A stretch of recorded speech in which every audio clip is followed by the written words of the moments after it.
Another issue came up today. During the 2013 city council election and before, there was a lot of discussion among non-elected power brokers in this town, many of whom invested tremendously to the tune of hundreds of thousands of dollars in the change of governance and the election of our mayor. Almost immediately after that took place, there's a cry for changing utilities governance to give control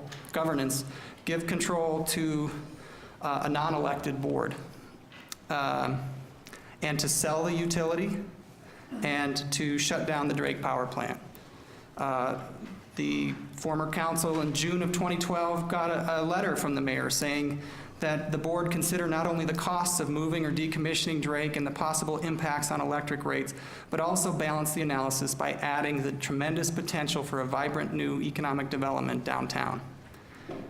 In September, because the board hadn't moved quickly enough, there was a meeting closed to the public, because it was a private meeting, of a number of individuals to discuss just that, selling the power plant, selling the electric utility.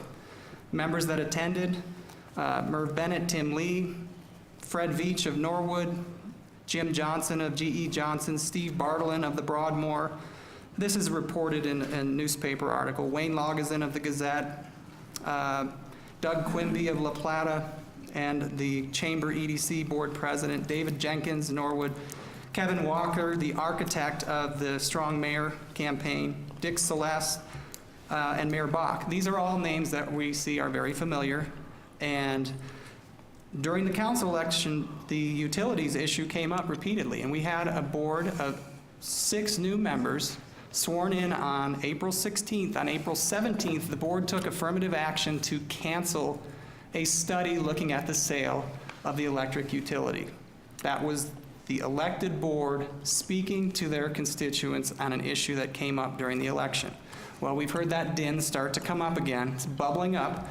The same individuals at that meeting, that special meeting, Mayor Bach said that the city could make a deal with Xcel to keep rates low for a period of time after the sale, so that ratepayers don't connect the sale with higher utility rates. People that were at that meeting will verify that. The thing that's important to remember is that Xcel Energy is guaranteed an 8 to 13% profit by the Public Utilities Commission. It's guaranteed. So if their costs go up, they get 8 to 13% profit, guaranteed. A municipally owned utility does not. It is nonprofit. So as we hear remarkably in the Gazette, the Business Journal, the same day, there are things about we've got to sell utilities, we've got to get a new board, and miraculously, I'm told that there is an unsolicited offer from a private party to ask the utilities to go behind closed doors to discuss the sale of the electric utility, behind closed doors, out of the view of the people that own the utility. And I'm just wanting to say this to call the citizens of Colorado Springs' attention to the factors at play and the kind of intermixing of these same non-elected power brokers pushing the same agenda on the citizens who voted a board that wanted to keep utilities municipally owned. Thank you very much.